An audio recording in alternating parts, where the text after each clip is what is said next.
You guys are about to head out to Howard Wood for I believe it's the 88th running of Howard Wood Relays. Got to be excited to have it back after a year absence.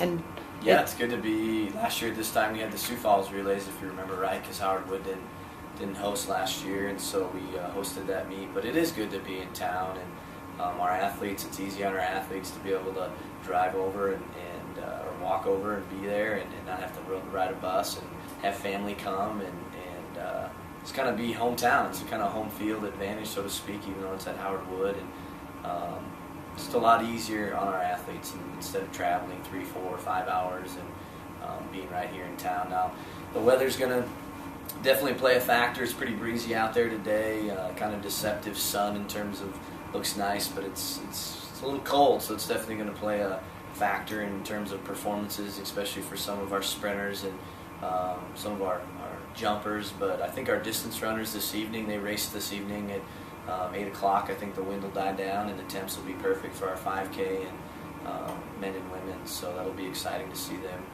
see them race. What's the best way to prepare for these kind of conditions? Well, this whole season has just been brutal, and it's not just been brutal for us. It's been across the Midwest. It's just been a winter that won't let go. And in terms of preparing for it, I mean, the number one thing we look at is safety. Is it worth taking the risk of competing in cold weather and getting injured, or do we want to sit it out? If we decide to compete, it's the mental aspect. Everyone has the same temperatures. Everyone has the same conditions, but it depends on who brings what mentally to the ring, to the track, to the runway.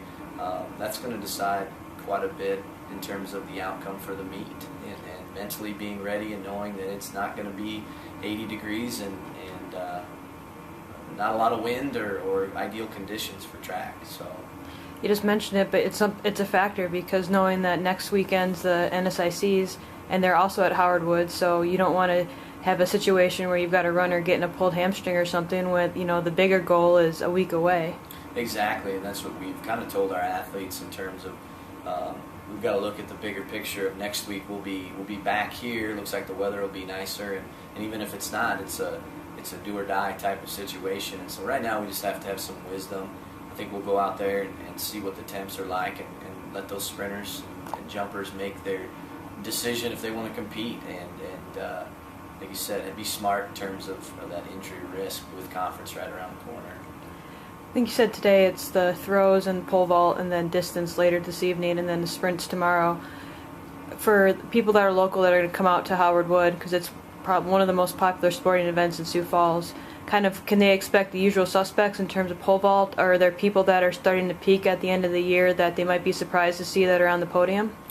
Well, we haven't run Colin Coath actually, and so he'll be running in that 400 and 4x4 and 200. He hasn't ran this whole year just because of weather and some other things that with some class things that actually have came up and missing meets and stuff. So this is kind of his debut, and it's getting to the end of the year, so that'll be exciting to see him in action again outdoors.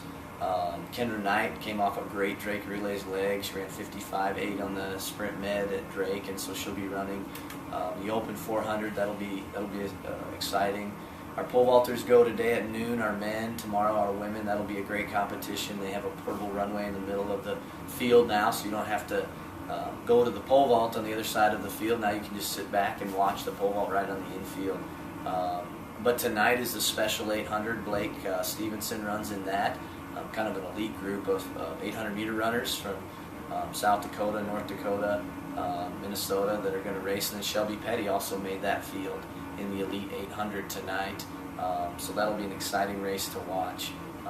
Might be a little cool for our 800 middle distance guys, but it'll be pretty ideal conditions for them. Just mentioned Colin. After last year, taking a red shirt, and then, he hasn't competed yet this spring, and, just a world-class guy in terms of academics, and he was just named FCA honor athlete. For him finally to get his premier event in at home, it's got to be exciting for him.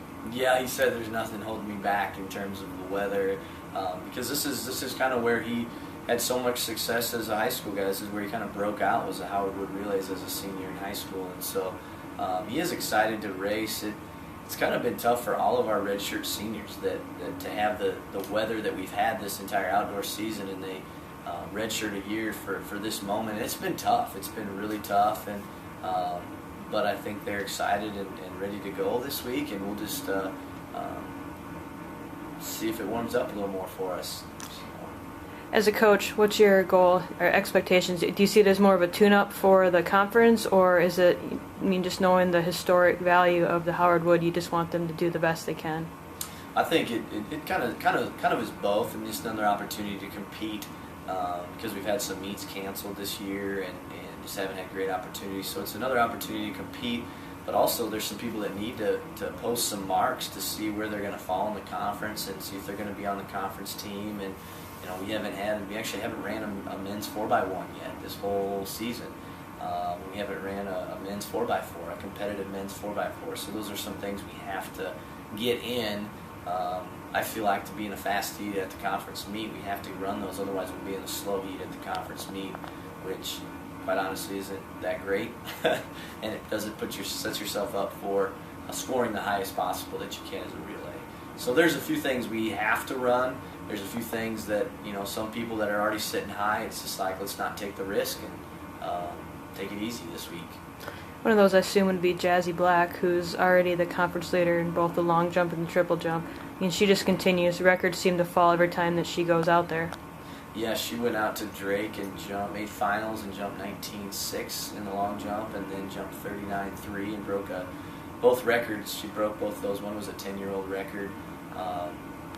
Actually was set when Coach Johnson, her triple jump coach, was here at college, so he thought it was pretty surreal that he saw that record get broke when he was an athlete, and now he sees this record get broke as a coach, and so by one of his female athletes. So that's exciting. And she's one that it's kind of like, do we risk that? She's also on the bubble nationally, though. She's sitting, I think, 20th in the triple jump, and they're going to take 20 to 24, and so it is one of those things where, hey, do we risk it and push it and see if she can and get a better mark, or do we just wait till conference and post a better mark there?